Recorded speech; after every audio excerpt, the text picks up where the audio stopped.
Hi, everyone, and welcome back into the Comics Lair for our discussion of Monica Rambeau. The Comics Lair is sponsored by Heroes Aren't Hard to Find and their annual Heroes Convention. Now, I do have to warn you that there will be some minimal spoilers. If you are one of those few people on the planet who is interested in WandaVision and hasn't yet watched it all the way through, or intends to see the Captain Marvel movie and has not yet done so, there will be some spoilerish things in here, and you might want to come back and view this panel after you have watched those.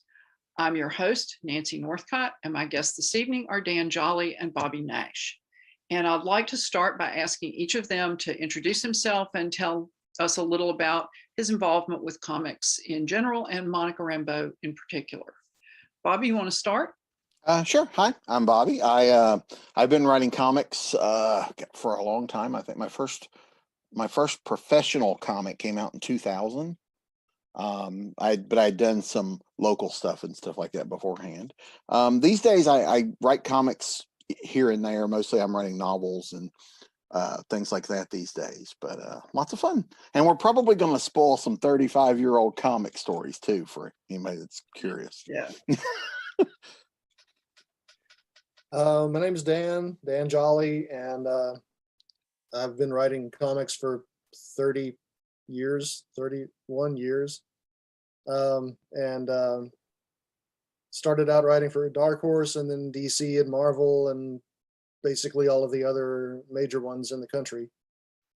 Probably best known for co-creating the Jason Rusch version of Firestorm for DC. But like Bobby, I'm mainly writing novels these days too. I still do the occasional comic, but yeah, I'm primarily a novelist now. Okay. Well, we decided before we started recording that there are 3 incarnations of Monica Rambeau. The first and the most developed occurred obviously in Marvel Comics. The second is in the Captain Marvel movie, and the third was in the miniseries WandaVision. So we'll start with the comics character first. And as a bit of background for anyone who's not familiar with the character from the comics, Monica made her debut in Amazing Spider-Man Annual number 16 in 1982. She was a member of the New Orleans Harbor Patrol and helped a family friend who was concerned about his research being used to develop a weapon on an oil rig offshore. She destroyed the weapon and, long story short, ended up absorbing its energy. And that gives her the ability to assume the form of any electromagnetic energy. Because her family friend, the scientist she was helping, mistakenly called her Capitan, even though she was a lieutenant in the Harbor Patrol, and a guard called her Capitan Marvel, she took the name Captain Marvel and was the first human character to bear that name after Marvel the Kree. And then she begins exploring her new powers, subsequently joins the Avenger, becomes their leader, and has a long and varied career. So let's start with that origin. How did you all react to reading that origin for a superhero? Dan, you want to start? Well, I was a kid. I was a little kid. I think I was 10 when it came out, and I mean, superhero origins are so varied. Just trying to come up, well, Bob, you know what I'm talking about. Trying to come up with anything original for a superhero is almost impossible. There's a checklist. Yeah, trying to come up with an original superhero name is virtually impossible because they're all owned by DC or Marvel. So I thought the origin was really, really cool. The origin itself was not the part that had the biggest impact on me. We were talking before the panel started a little bit. I was talking about this. I was reading comics from the time that I could read. So at that time, that had been about 4 years. And to me, it was like I was being presented with all these real people. Peter Parker absolutely was Spider-Man. The Fantastic Four absolutely were Reed Richards and Sue Storm and Johnny Storm and Ben Grimm, and that was just the way it was. It was like I was being told, okay, here's this person, and they have this identity, and this is what they do and where they are, and there's no changing that. And all of a sudden, Captain Marvel, who in the Marvel universe was, it was like you mentioned, a Kree who looked like a white guy. All of a sudden, there was a different Captain Marvel, and it was this black woman who was awesome and powerful, and it just kind of blew my little 10-year-old mind. Just the concept that you could take in a somewhat established or a very established identity and change that to say, no, this is still Captain Marvel. It's Captain Marvel, but now it's a different person, and it's a woman, and she does different things. And it just opened up a whole universe of possibilities. And I think that's part of what led me to years later when DC came and said, hey, we want you to reboot Firestorm, but we want it to be really, really different and really fresh. And I was like, well, does it have to be the same person? Can it be a new person? They were like, oh yeah, different person, sure. Tell us more. And I was like, well, okay, if it's a different person, does it have to be a white person? And they said, oh, yeah, okay, it's going to be a black person. Tell us more. And that's what led to that.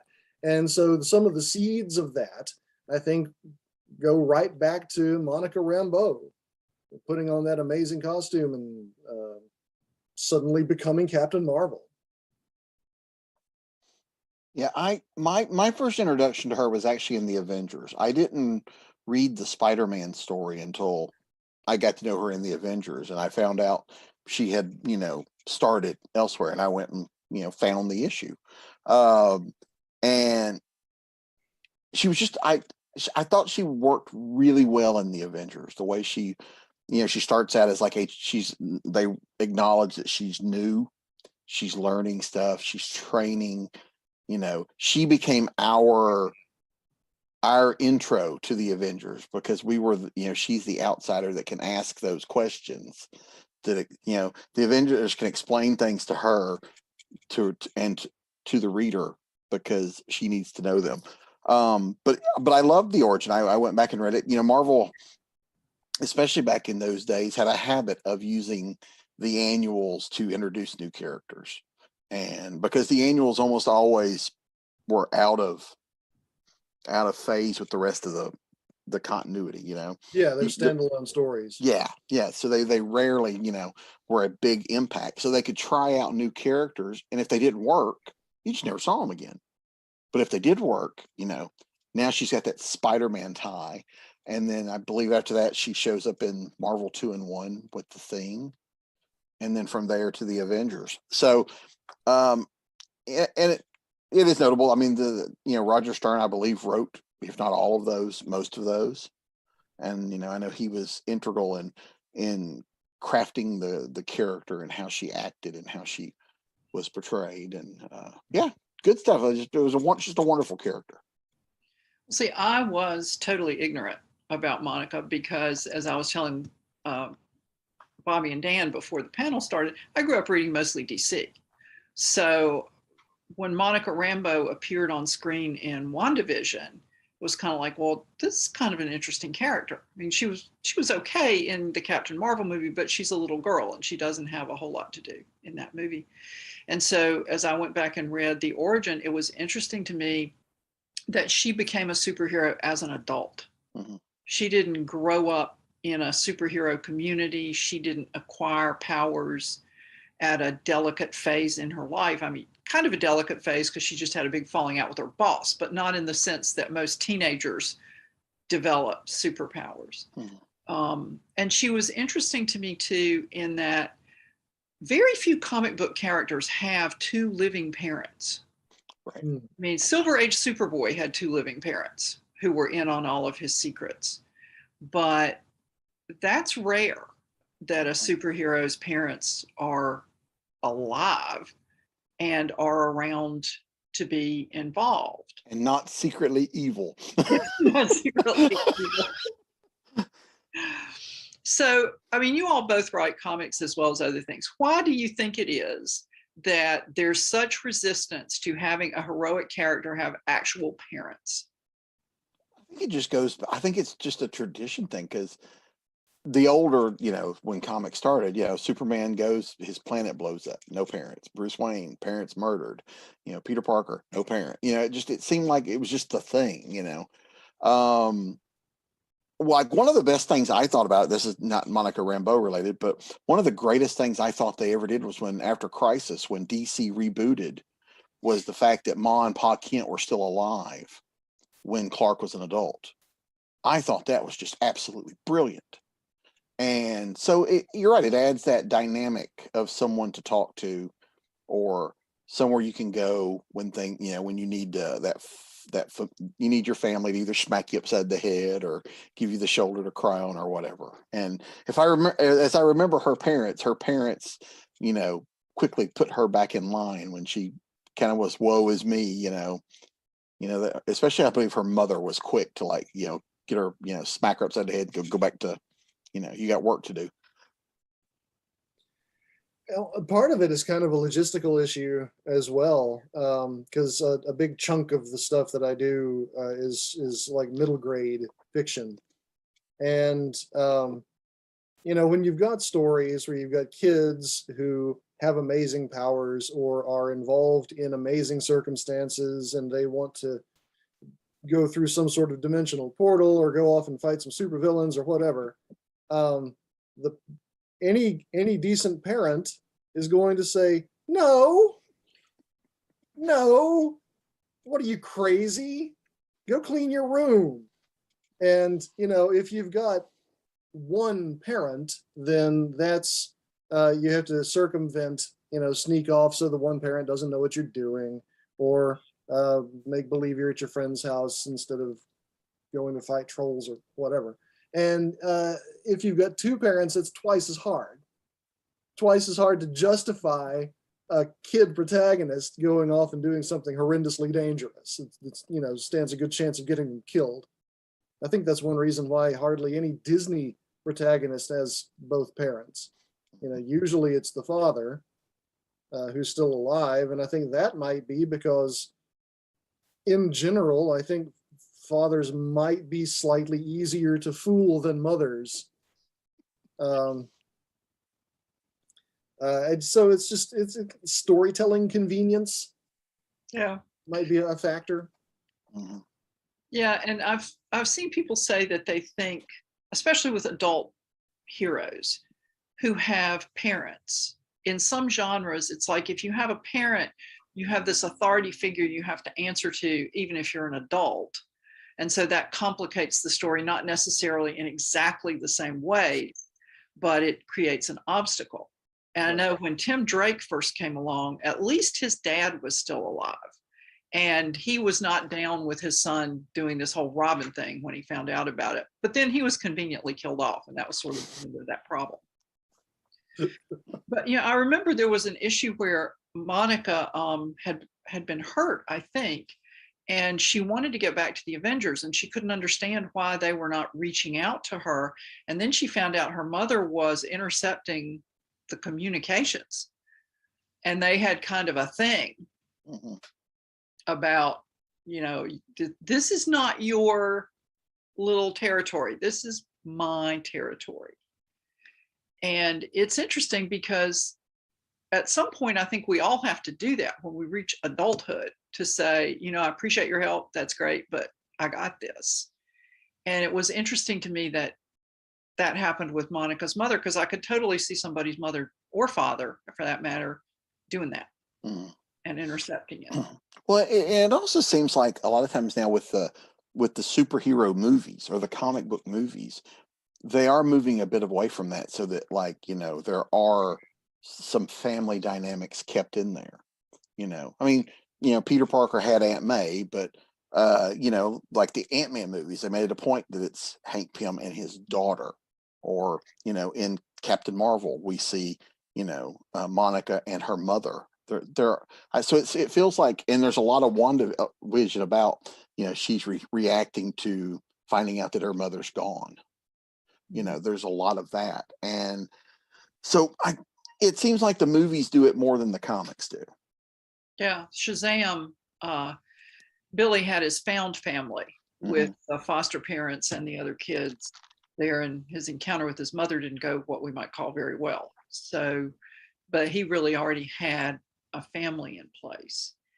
Well, And plus, I think in the comics too, because comics, like the movies, as cool as they are, there's going to be a beginning and ending.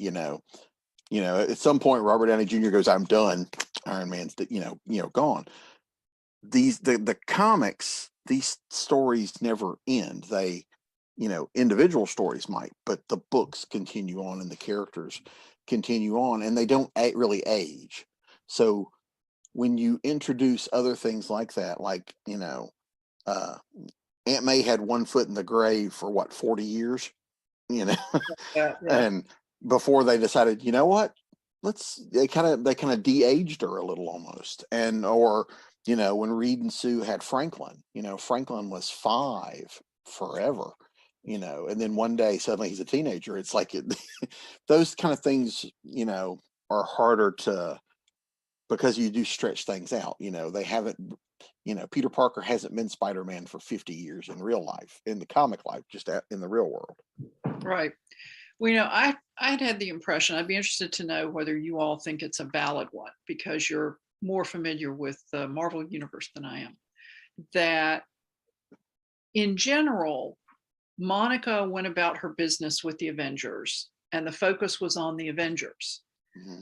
And her family really wasn't in it all that much, that they were like Ma and Pa Kent in Smallville now. Every once in a while we go visit them. Mm-hmm. Is that a fair description? Yeah, I think so. Well, she also, like Superman, had the ability to get from New York to Louisiana like that. So she could pop in for 2 or 3 panels, pop back to New York, probably, deal with whatever.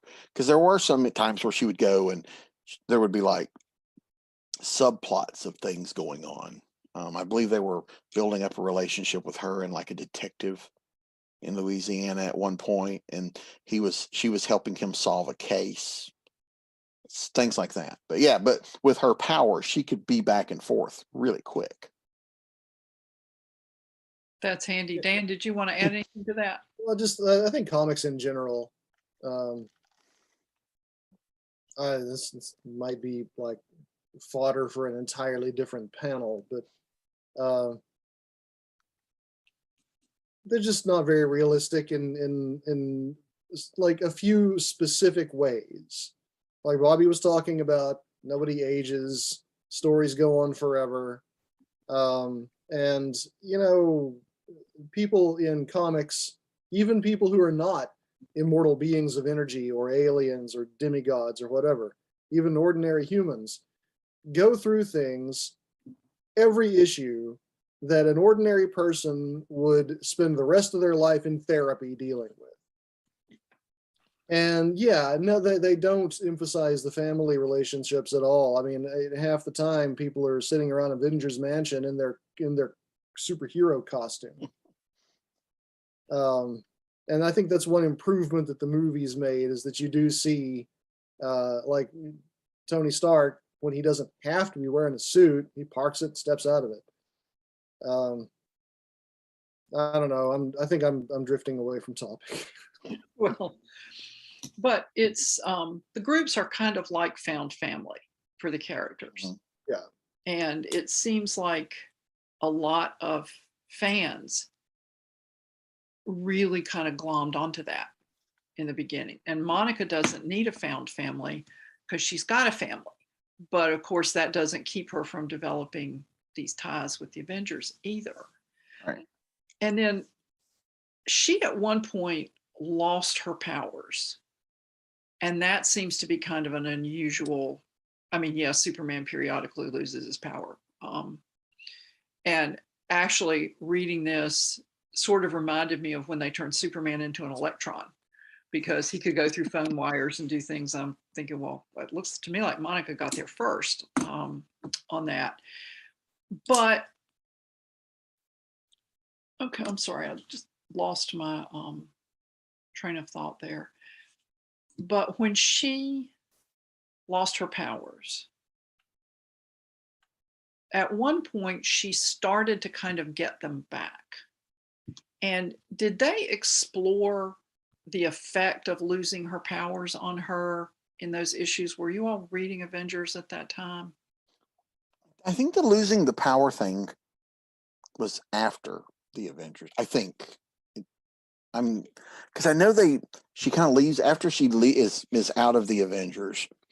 We don't see her for quite some time. Right. I don't remember how long exactly, but she kind of disappears, and then I believe she would get like a one shot here or there, or she would show up as a guest star in something else, because they got to keep the copyrights, even if we're not using the Right. characters, Right. we got to see them ever so often, and especially that name, because Captain Marvel name is so highly contested with different companies. You don't want that trademark or that copyright to lapse.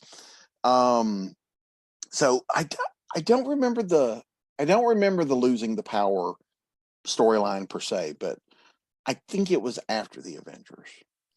If I recall correctly, she had become like way more powerful than she was to begin with, and had become kind of like this immortal, godlike being, and then had to expend so much of her energy that it returned her to her human form. What I saw online said that she was fighting a giant sea creature called Leviathan and spread her electricity in the water so thinly or over such a diffuse area that she had difficulty reincorporating. Okay, that was in the Avengers. Okay, I do remember that now. Okay. That was right near the end of her time on there. Well, that would make sense. And I believe that may have been the reason she left the team.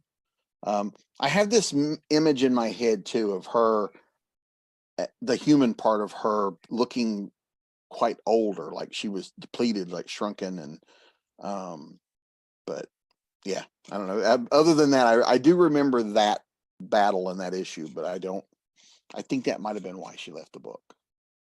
I should have done more reading before. well, it's very difficult to pin these things down.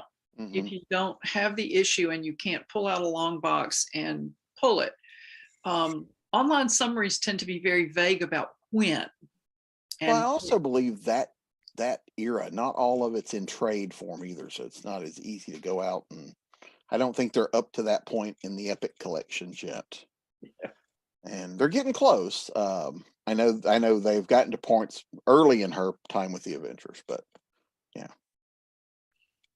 Well, there was an issue of Ultimates where she and Carol Danvers, Captain Marvel, were working together to clear New Orleans harbor of these mysterious wrecks of ships and planes. And nobody was really sure why they were crashing. But there was some nice byplay between the characters in there. And for example, Monica told Carol, "You really should have called me before you took the Captain Marvel name back." And Carol's like, "Well, you weren't using it." And Monica's like, "Yeah, should have called me anyway." And as you go through the end of the story, Carol does in fact admit, "Yes, I should have called you anyway." And one of the things that was really interesting about that story was that Monica essentially said she had PTSD from this fight with Leviathan. And she said, "I'm not going in the water. If anybody's going in the water, it's going to have to be you, because I'm not doing that." And of course, then the story, as stories do, pushed her about that assumption, about that policy. And that's something I haven't seen a whole lot of with superheroes either, is like, I went through this thing and now I can't do this. And can you all think of anybody else that would apply to? Off the top of my head, I'm sure it's happened, but it usually gets resolved quickly. Like, I'm afraid of snakes. They end up in a snake pit at the end of the issue, and yeah, I'm fine now. That's exactly what I was thinking of, but it was Indiana Jones. Yeah. Who, by I think by any kind of definition, would qualify as a superhero, honestly. Well, he's not dead yet after everything he's been through. So, well, you drink from the cup of Christ, you might get some benefits out of that.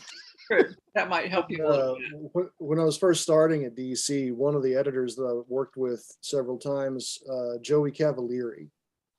Joey Cavalieri, great guy, brilliant guy, fantastic editor, and I learned a lot from him. And one of the things that, because I was writing an inventory story, which I don't even know if they do inventory stories anymore, but it was one that could Explain just, what that, excuse me, Dan, could you explain what that is for people who are not familiar with the term? yeah, at least once upon a time. If comics have to come out once a month. They're supposed to come out once a month, but sometimes the creative team just can't quite make it to once a month. Life happens, for whatever reason, and an issue is going to be late. So, in anticipation of that, an editor will commission a certain number of inventory stories, and that is a story that features the character that the series stars in a 1-issue or maybe 2-issue story that is unlinked to the current continuity. It stands alone.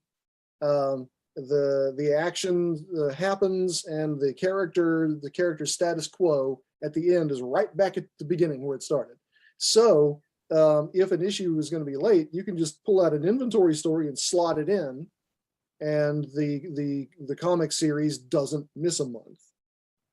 So back at the beginning of my career, I did a few inventory stories for DC and some for Valiant, and I was doing a Flash story for Joey, and he was telling me his philosophy about heroes, superheroes, because it was DC Comics, but just heroes in general. That he thinks the important thing to see in a hero story is that they cannot do something, and yet they must. And she could not go in the water, and yet she had to. Indiana Jones could not be around snakes, but he had to jump in the snake pit. Maybe the Flash, who can move at the speed of light, was supposed to be in 2 places at once. Well, it doesn't matter how fast you are, really. If you have to be in New York and Beijing at the same time, you can't, and yet he had to. That's just that fits in exactly with Monica Rambeau's PTSD and with the needing therapy that I was talking about earlier. Yeah. We know one of the things that sets DC fans off about Nightwing, aside from the whole Rick saga in general, was the lack of really dealing with his issues, the amnesia, I don't want to be a superhero, but I can't help being a superhero, and nobody ever called him on it, and they never explored it. And people were saying at the time that, yeah, these scenes with Scarecrow as his therapist, yeah, that's therapy. He got some therapy, but you can't fill page after page of a comic book with a character undergoing therapy or family drama, because that's not what people buy the comic book for. You shouldn't. There have been Yeah. comics that have tried to do that. Yeah. You shouldn't. Probably the best one that ever managed to walk the line were the early Spider-Mans, because they are as action-packed as they are. In the back of their mind, it's like, Aunt May needs her medicine. Why can't I get a date for Saturday night? Yeah, it does seem like personal issues and angst in general are confined to a couple of panels here and there, and eventually they might seed something that goes through a couple of panels here and there for an issue or 3 or 4 or however many, and then you have a subplot in an issue where it kind of gets resolved. And I don't know how extensively Monica's PTSD was explored, because at the time, that was 1988 that she lost her powers. And I don't think PTSD was something people were so cognizant of Right. back then. I'm not sure. I admit I have not read a lot of the stuff that happened later, because I know she showed up in a few other places. She was in a team group. I forget the year Warren Ellis was writing it. New Wave, Next Wave, something like that. Next Wave, Was yeah. it Next Wave? I know she appeared in that, but I did not read that title, so I'm not sure what was dealt with her in there. She was in a group for a while called Agents of Hate that was against terrorism. And I think she was in a group called Infinity that ran like through a mini series, and that was it. And then there's Ultimates. But I had sort of thought that with the huge success of the Black Panther movie, that there would be more of an effort on the part of both DC and Marvel to play up the Black heroes on their roles. And that doesn't really seem to have been happening all that much. Well, there's the sequel to Captain Marvel is going to be called Marvels, or The Marvels. And I think we're going to get a good bit of both Monica Rambeau and Kamala Khan in that. And I mean, she's not Black, but she's a person of color.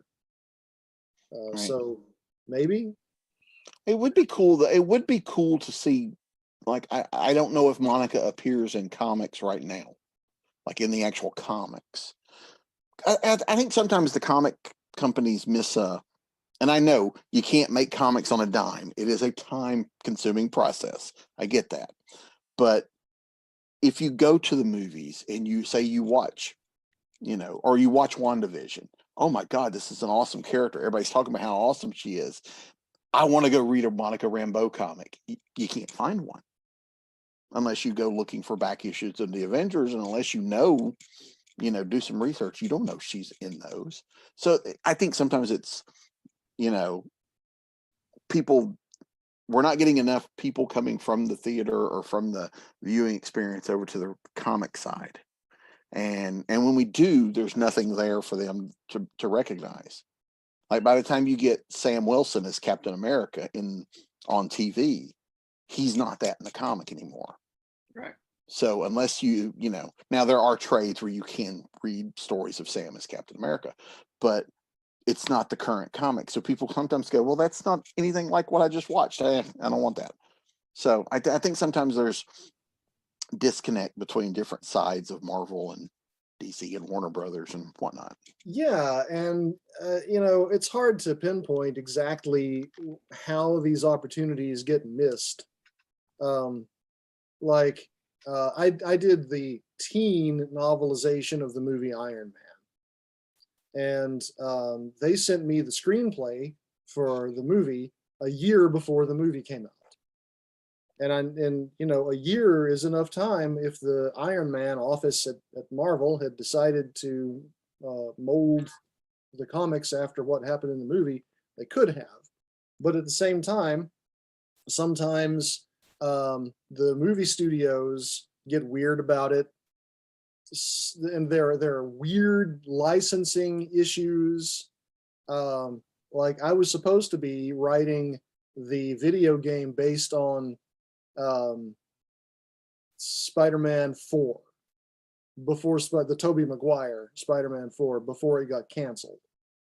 And they had licensed Spider-Man to this video game development studio, but they did not license any of the story from the movie.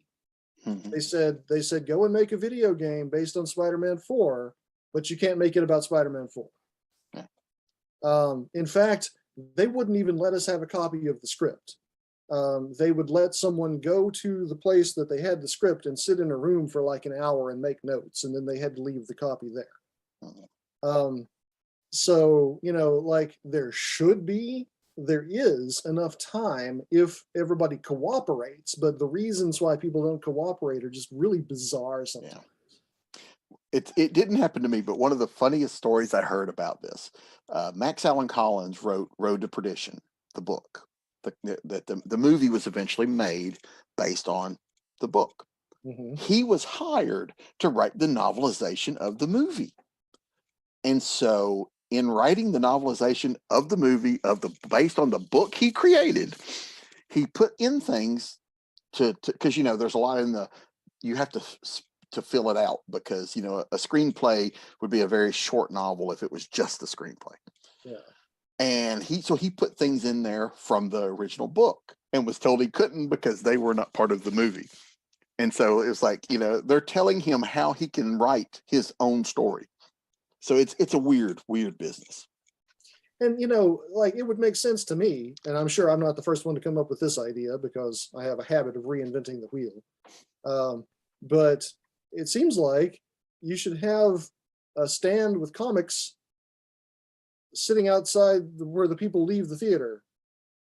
You know, people walking out of Captain America Winter Soldier, if there had been a great big spinner rack full of Captain America, full of the Winter Soldier storyline, the comics, I think they might have sold some comics. But I didn't see any comics outside the theater. I've always said too, if you had DVDs of these movies outside the theater, I would probably walk out and buy a lot of them. And, you know. Well, it takes what, about 5 months to produce a comic book from concept to on the rack? Yeah, give or take. Something like that. I mean, it depends. I mean, there are, you know, there are those instances where one person is doing everything, and so there are shortcuts. But if you're looking at like a writer, a penciler, an inker, a color, you know, different people, yeah, I mean, each of those people has to have time to do the work, and there's an editorial step between each of them. And then there's printing, yeah, distribution. Yeah, so you have to have it in the catalog, you know, what, 2-3 months before it's in the stores. I mean, it's a process.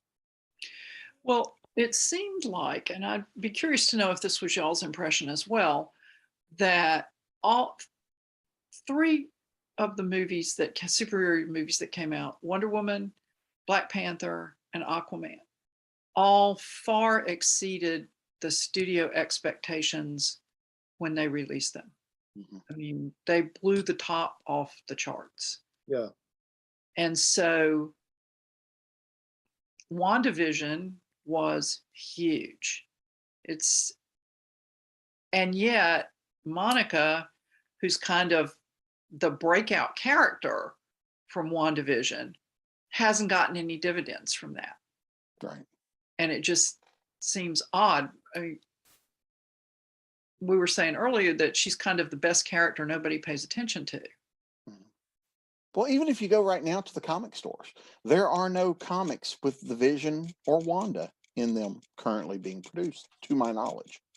Well, I think Wanda, spoiler alert, got killed in X-Men. Oh, okay. See. Recently, but I'm not reading X-Men, so well, I know. You know, death is death in comics is yeah. I mean, I think the only character that ever stayed dead was Uncle Ben. It used to be Uncle Ben and Bucky, but they brought Bucky back. So yeah, even Jor-El and Lara came back for a while, you know, decades ago in a purely imaginary story. Like they're not all, but yeah. I used to love seeing that on the covers. Not a hoax, not an imaginary story. I'm like, there was. Let's see, who was it? It was my old boss at my first video game job back at Icarus Studios.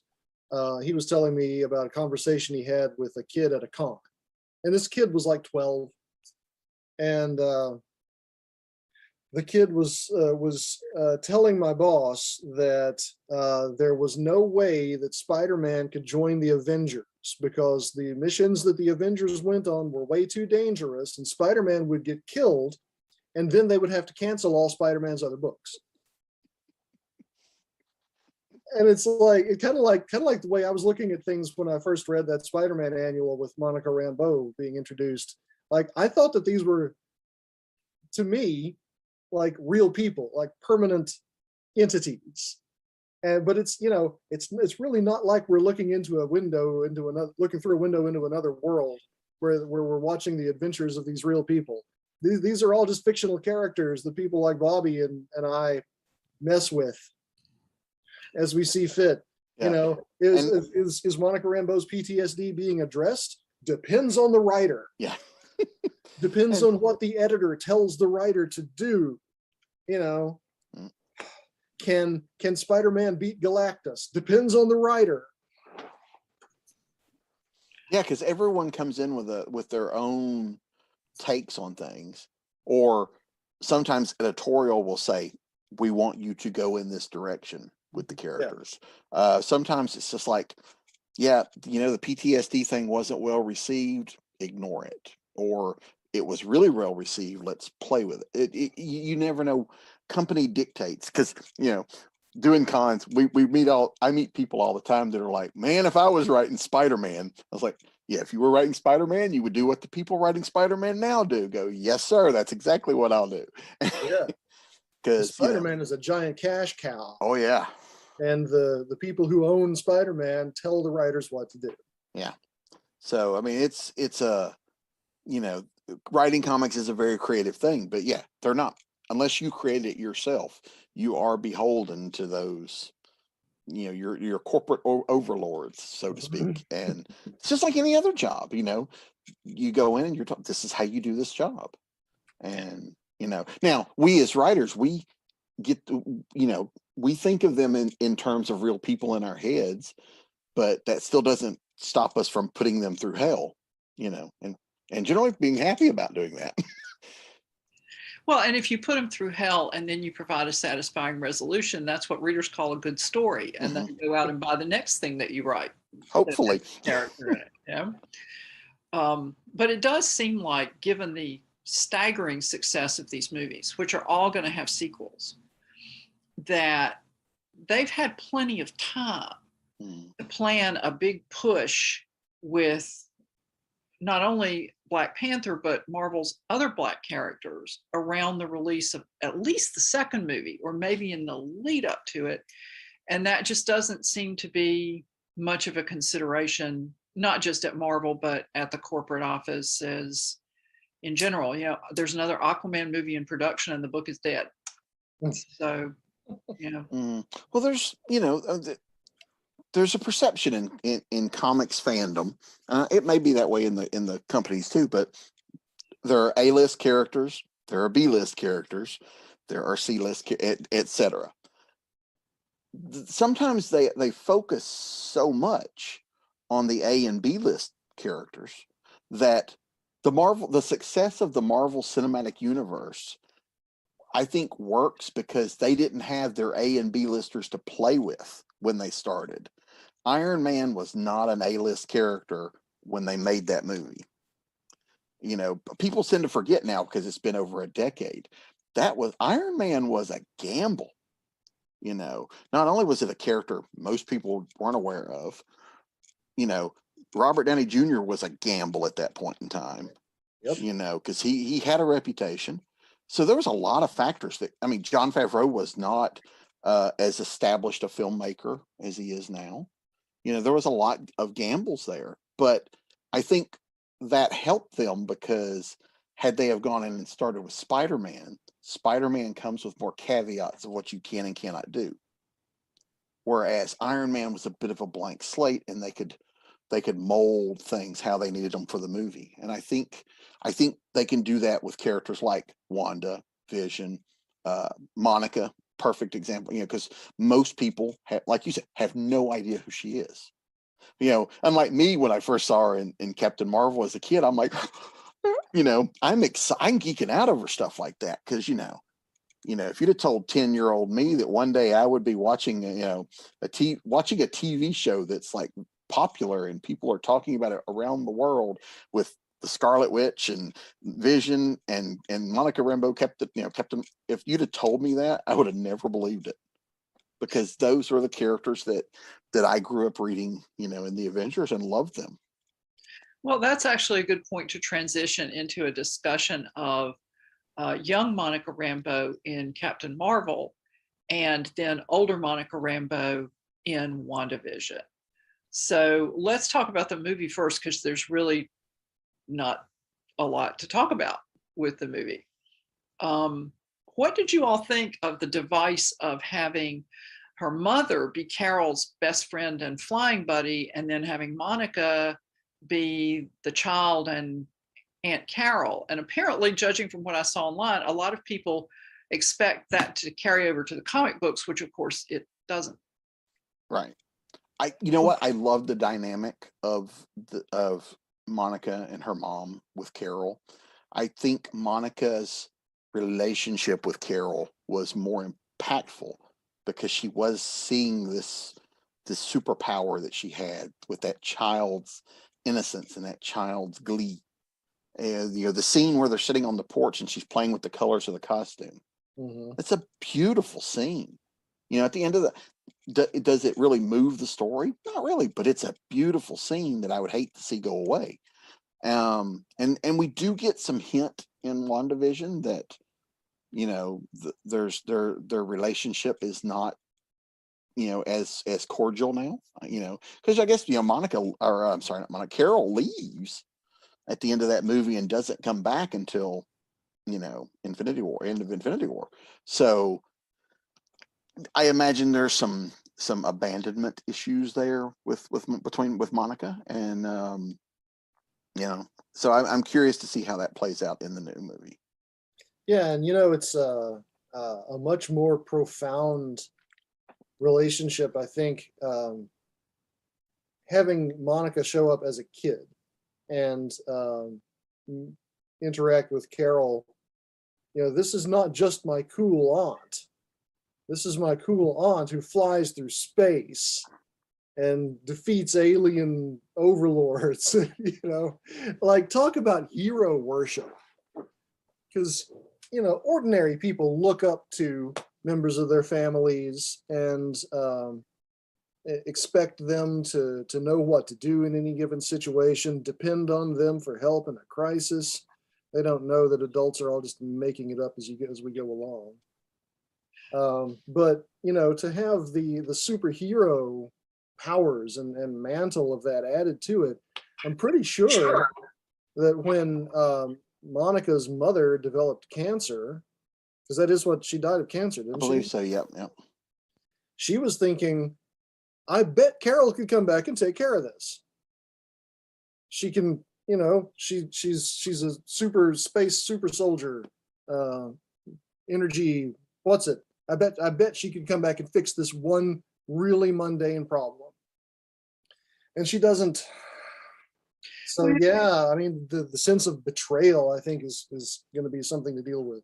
Especially once you get to, we haven't addressed it yet, but when she finds out that Carol did come back and saved half the population of the planet, or helped save half the population of the planet, you know, because that's something I'm sure we've not seen the last of, is Monica's, you know, emotional responses to the fact that she wasn't there when her mom died because she had been, you know, gone in the snap.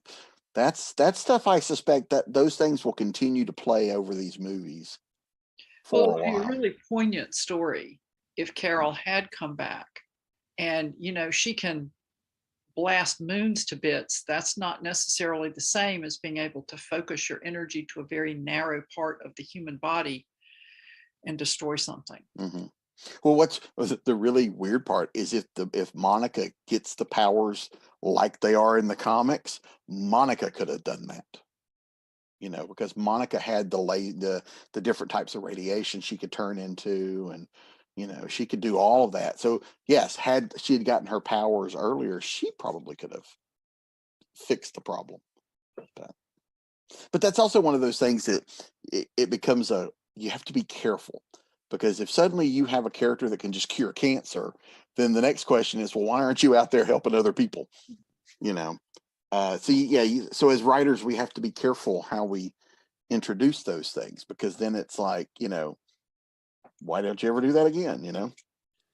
Yeah, like the freaking time turner. Yeah. Solves every problem in Harry Potter. Anyway, that's actually like a huge pet peeve of mine that relates to superheroes losing their powers. I hate stories where superheroes lose their powers. If you don't want to write a story about somebody with superpowers, don't create a superhero. And that leads into characters, protagonists. It's okay if villains are hugely powerful, but if you've got a hero that's hugely powerful, then it becomes really difficult to write stories for them. You know, if you've got somebody that's an immortal being of pure energy, well, they can solve most problems that the world has. And one conclusion that gets arrived at is, oh, well, let's take those powers away. Well, you shouldn't have given them to her in the first place. Instead of making an all-powerful superhero vulnerable to the color yellow, Why don't you make him vulnerable to bullets? Or the character that That's constantly complains about their power, loses their power, and then goes and gives it back to themselves, you know. I hate being like this. I hate being like this. Oh, I lost it. Let me go get that back. Yeah. Yeah. Instead of, hey, I'll go get a job selling insurance. But even if you have I hate these powers, they're gone, oops, I want them back. Even that story could be interesting if it had character development in it. I mean, it's been done. I mean, Ben Grimm is probably a great example of that. Who he finally becomes human. Oh, I missed that altogether. Yeah, he finally becomes human for whatever reason, and that's when something happens that, holy crap, I'm the only one that could have solved it, and now I can't. So it's just like, watch the world burn or become a monster again. And so there's a really great story early in the Fantastic Four run when Stanley and Jack Kirby were still doing it, where that's the whole thing is Ben's internal fight about this, and he finally realizes that, like, the world needs me, I'll just be a monster, and he goes off and saves the world. Then he spends the next 100 issues complaining about being a monster. But Dan, did you want to add anything? I'm sorry. No, I'm just laughing. Okay. But, this is why they don't hire me to write the Fantastic Four. Well, and now your opinion is out there in a public forum about that. So it's okay. I still love them, but it's just it's just one of those things. And like I said, stories are cyclical too, because these characters have been going on and on and on so long that eventually you're going to tell a version of the same story again. Gail Simone described comic books a couple of years ago in a really interesting way, and I wish I could remember it. The problem with Twitter is if I go to her feed, there are like 10,000 tweets between that one and where it would be today. But she described it as something like an unending tapestry embroidered by different people in turn. And I thought that was a really good description for comic book series. Yeah, because when you're writing comics, you don't end it. I mean, you can end a storyline, but that for the most part, when you're done with this book, like when you were writing Firestorm, you knew when you were done, somebody else was probably going to take over writing the character. Oh yeah, well, I got fired off writing Firestorm. There was no question they were giving it to someone else. Yeah, so it's one of those things. So it's hard to get attached to that idea of, if somebody hired me tomorrow to write the Fantastic Four, I know I'm not writing their final adventure. Yeah. It's not going to happen. So you're writing stories knowing that a couple of things will probably happen. When you're done, someone else will continue going, and somewhere down the line, some writer's going to go, I'm going to undo that story he did. It's going to happen. So you just kind of have to know that going in. Yeah. Well, since we're talking about Monica and WandaVision, when she first made her appearance, was the direction her character took what you expected at that moment, or was it something totally different from what you had thought might happen? I didn't know what they were going to do. I tried very hard to avoid anything before watching it because I just wanted to watch it. I do like what they did, that based on their experiences in the Captain Marvel movie, that her mother helped build this organization and that she was a part of it and that she kind of followed in her mother's and her aunt's footsteps. So I really liked that. I thought, and I thought she was a pretty cool character. I didn't know what was going to happen when she, got into the meat of the story, but I think they handled it really well. Yeah. She seems really driven and pretty selfless. She knew what needed to be done, and they were like, you realize you're messing with your atomic structure here. She was like, oh, well, that's the price I got to pay because this has to happen. That's that hero thing you were talking about earlier, Yeah. I don't know what it's going to do to me, but this has to happen. And yeah, Yeah. So, and there was a lot of good stuff, in WandaVision too, that, I think Marvel does a good job with their secondary characters. It didn't have to be, oh, I'm blanking on his name, the agent, or Darcy. It didn't have to be them. Mm-hmm. That could have been brand new characters, but the Mhm. fact that it was them, and those characters were characters we knew, and kind of gave us our in for the story. Yeah, they've done a really good job with making it feel like a comic book universe, because we reading comics, we're used to that. A character is in this book shows up in this book, and that's how we all knew they lived in the same world. So. Yeah. Well, is there anything else that you all would like to discuss about Monica before we wrap up tonight? I think she's a cool character. I think if anyone's interested in reading her adventures, she was in the Avengers for quite a while in the 80s, and I think right up into the late 80s or early 90s. Some of that is available in trades and collections, and if you're interested in learning more, that's probably the best place to do it. I just think she's been a great character since her creation. And in 1982, 81, you say 81 or 82? 82. 82. 82. Showing up and taking the name of a very well-established white male character, I think that's the kind of thing that if it happened today, there would be a huge outcry from certain segments of the fandom. And I think it was a really bold thing to do in 82. So, hats off to everyone involved in that decision.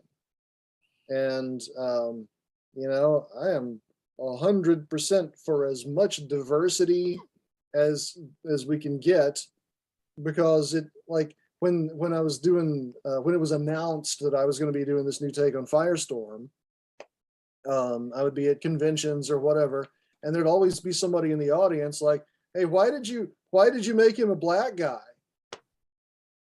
Well, why not? I mean, is the metagene the thing that allows you to become a superhero? Is the metagene exclusive to Caucasians? I don't think so. And we've seen that story. We've seen that guy, that guy's story. Yeah. And you look at the world around you, and not everyone looks like Casper Van Dien. That's a random name to pull out, but he's like Mr. Aryan white guy. Why shouldn't the world in comics be as diverse as the world around us? It's okay. Well, this is an odd example. I just found out the most amazing thing about Singapore. Most housing in Singapore is public housing, but it's really nice. But every building that's public housing, it's mandated by the government that the demographics of people who live there have to reflect the demographics of Singapore as a whole. So whether it's like 82% native Singaporeans, Singapore natives, and then 10% somebody else, I'm bad at math. Anyway, it reflects the country that you're in. Why shouldn't the population of the fictional America look just like the population of the real America? It's a great thing. I think Monica Rambeau is a great example. I also think too, we've talked about the character, but the way she was drawn as well, that costume, to be such a simple costume. Mm-hmm. It's just two colors, but it's black leggings and white, the white top and cape, all that. It looks great. It's a fantastic design, and it also works well with her power sets. A lot of times in the comics, if she could change into various forms of radiation, and so her form would go from like human into like a line of color or whatever, of whatever radiation she was. And so the simplicity of the costume made the morphing of her human form into the radiation form work really well. and I just thought the artist, I'm not sure exactly who designed that. I know the original artist, I believe, was John Romita Jr., but I don't know if he designed the costume. But it's a beautiful costume, and what she wears in WandaVision is close. Yeah. There is at the end after she goes back in the second time, it's very, very close. Yeah, Marvel's been really good about like giving hints at the original costume, like George Batroc in Captain America with the purple jacket with the yellow lines. Yeah.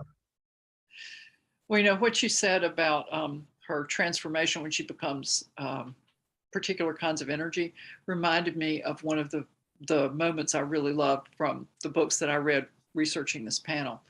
She was taken over by somebody called the controller, who had a chip in her head, and she had to do whatever the controller said, including attack the Avengers. But at one point she used X-ray energy, which allowed Vision to see the chip, and being Vision, reach in and pull it out. So she saved herself, even though she could not avoid doing what the controller wanted her to do. And I read that moment and I thought, oh boy, that's really cool.